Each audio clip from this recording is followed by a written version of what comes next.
going on, everybody? Welcome back to the 4 for 4 Philly Fan Podcast. If you are new, leave a like, comment, and subscribe on this video. We're coming out with vlogs, daily updates, game recaps, unboxings, doing things a lot differently with my girlfriend, doing some quizzes, doing some challenges, doing a bunch of stuff, expanding a little bit from what I've normally done in the past, which is just a sit-down video, but enough of that. We have some breaking news coming from the Philadelphia Phillies. The Phillies acquire pitcher Gregory Soto from the Detroit Tigers. What a great trade. It completes the bullpen. Your bullpen is looking great right now. You have Seranthony, Alvarado, Bellotti, Brogdon, Strom from the Boston Red Sox, Kimbrel, and now you added Gregory Soto, the guy that, the only good aspect of the Detroit Tigers last year, two-time All-Star, 3.28 ERA last year. His win-loss record was a little meh. Two wins, 11 losses. But again, you look at what team he's on. I mean, you're not going to get too many wins, especially as a relief pitcher.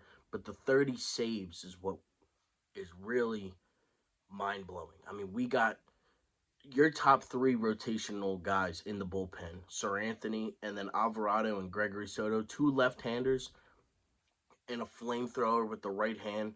Strikeout guy, has some movement. The Phillies make a great move. Unfortunately, you got to give up some pieces in order to get pieces. But with the Phillies making the World Series this past year, we are in win now mode. You can't mess around and, you can't hold this off. You don't have Harper for who knows how long next year. Obviously, you have Trey Turner now. Your you know team is looking really solid. You got your pitchers. You got Nola, Wheelers, Ranger, Walker, and then who knows who's going to be the fifth guy, either Painter, Abel, or Falter as of right now. You also got your infield set. You got Hoskins at first, Stott at second, Turner at short, Bohm at third. JT obviously behind the plate is ridiculous. I mean, best catcher in baseball. It's not even a debate. Your outfield, you got Nick Castellanos, you got Brandon Marsh in center, you got Kyle Schwarber. And then when Harper does come back, I'm sure that, Nick or Schwarber will be DH, and then Harper will be back in right field as, the MVP candidate, the NLCS MVP. I mean, the guy is unbelievable. We already know all this. But Gregory Soto coming to the Phillies makes it huge. I mean, you add a guy like Soto last year, and who knows what we might be talking about. I mean, these posters behind me might say World Series champs underneath of it instead of, blank time All-Star, MVP, whatever. But, all right. So, to get into the trade, you traded for Gregory Soto and Corey Clemens. I'm pretty sure that's Rodger Clemens' kid, which, I remember seeing his name a couple times last year. I know he pitched like a meaningless inning or whatever last year with the Tigers. I'm pretty sure he's an outfielder. And but you did trade Matt Vierling. You did trade Nick Maton, and you traded Donnie Sands. But again, you look at the timeline of the Phillies. You got Harper, who's 30. You got Castellanos, who's like 31, 32. You got Schwarber, who's 31, 32. You got JT, who's 30. You got Hoskins, who's about to be 30. You have Trey Turner, who's 30. The timeline of when will Matt Vierling, when will Nick Maton be able to get put into a rotation of an everyday lineup, especially now that you have Brandon Marsh, who was the youngest player on the Phillies last year at 24. You have your mix of young, but a lot of your players are veterans. You have Stott, you have Marsh, you have Bohm. It's as painful as it is for me to say it, because I do like Matt Vierling. I do like Nick Maton. You're in win now mode. You can't mess around with, we got some time. We got 9 years left of Harper. You got 3 years left of Schwarber and Castellanos. You got this many years left of Trey Turner. 9 years, 11 years, whatever it was. You cannot mess around with that. You are in win now mode. You have guys that are in their primes, and you need to capitalize. You just made the World Series last year. You weren't even supposed to make the playoffs. You make the World Series, and you're 2 games away from winning it all. Well, a Gregory Soto might be the difference of Jose Alvarado coming into pitch in the 6th inning and letting up a bomb to Jordan, or Gregory Soto coming into pitch in the 6th inning, lefty on lefty, and then you might be getting out of it. You're still up 1-0. You're still tied 1-1 at the end of the 6th inning, whatever it was. You now also add another lefty to your bullpen. So that's what, 3 guys that are left-handers in your bullpen now. You have Alvarado, you have now Soto, and you also have Bellotti. Again, and I'm not even sure. I'm pretty sure he's not, but I don't know what Kimbrel pitches. I just know he does that thing with his arm. That's obviously great pitcher, multiple time All-Star World Series champion. But, and even though Kimbrel was on the downside of his career last year, it can't hurt adding a veteran. That's like adding Kenley Jansen or something. Like, that's like the Red Sox going after Kenley Jansen. Are you going to deny that he wasn't great? He might have been one of the best relievers, of my generation. Same thing with Kimbrel. Same thing with whatever. It doesn't really matter. The Phillies added Gregory Soto. We're looking real good. You're going into the next season with the guys I just said. You had Trey Turner. You had Taijuan Walker. You get some bullpen guys. Now you add Gregory Soto also to your bullpen, and you added Taijuan Walker to your rotation for the next 4 years.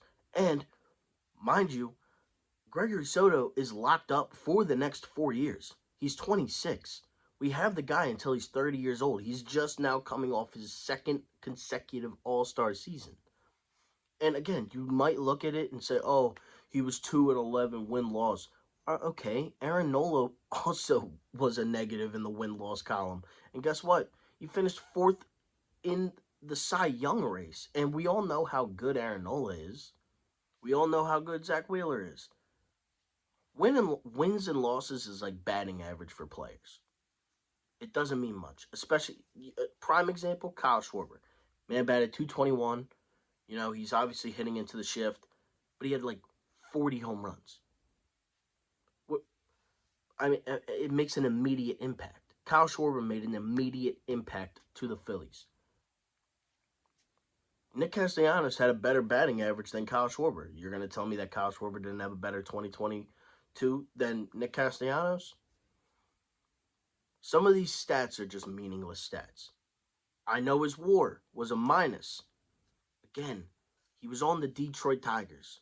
You can't really do much when you have, Riley Green out there, who is good. He is a very good player, but he's young. The timeline of Soto being a dominant reliever might have worked out for the Tigers, but guess what? He works out great for the Phillies. I'll take a Gregory Soto all day long. You got one of the best relievers in baseball now on your team. You have Jose Alvarado, whose cutter is ridiculous. You have Seranthony Dominguez coming off 2 seasons of not playing and looking great last year. You have Brogdon, who looked good at the end of last year. You have Bellotti, who looked solid all year long. You have Strahm with a 3-something ERA. The Phillies are in win-now mode. You can't mess around with the timelines of Bryce Harper, Trey Turner, Castellanos, Schwarber, Real Muto, Hoskins. You can't mess around with it. You got to capitalize now. And if you're not going to capitalize, then you ain't going to win. You're not going to win. I know what the Mets did. I know signing everybody in the planet to go play for the Mets. Well, guess what? They're in win-now mode too. And so are the Phillies. And you can't tell me that the Philadelphia Phillies weren't the 2nd most active team this offseason. You can't. And look at what the Mets did. You signed Carlos Correa, and guess what? He might not even ever suit up for the Mets. He might not even ever sign a contract with the Mets. But you know who will sign? You know who will be a Philadelphia Philly next year? Gregory Soto. You can't tell me adding him with Alvarado and Seranthony. You can't tell me that we don't have a great, a solid, a really good bullpen at this point in time. You can't tell me that. You can't. But with that being said, thank you all so much for watching. I will be putting out a couple vlogs this weekend. I'm doing a challenge of 100 Philly sporting events in 365 days in the year of 2023, basically. I'm doing that with me, my girlfriend, whoever, goes to games with me. We're also doing other, crazy things. Uh, we got a list video coming out of our favorite NBA players from every team. That will be coming out this weekend. Editing just takes a little bit of time, and when I'm doing it by myself, it does take a little bit. But this video should be out first out of all of them. Philadelphia Phillies get Gregory Soto to complete a really good offseason. Who knows what might else happen? Trevor Bauer did just get DFA'd. You can't tell me he's not talented. You can't tell me he's not good. It's just do you take the risk? Do you take the distraction? Do you do this? Do you do that? But that's a topic for whenever that happens. But with that being said, thank you all so much for watching. I'm back to YouTube posting updates, videos, and doing all this sort of stuff on Twitter, Instagram. Follow me down below. The link will be in the description. Thank you all so much for watching. Let's go Phils, and I'm out. Peace.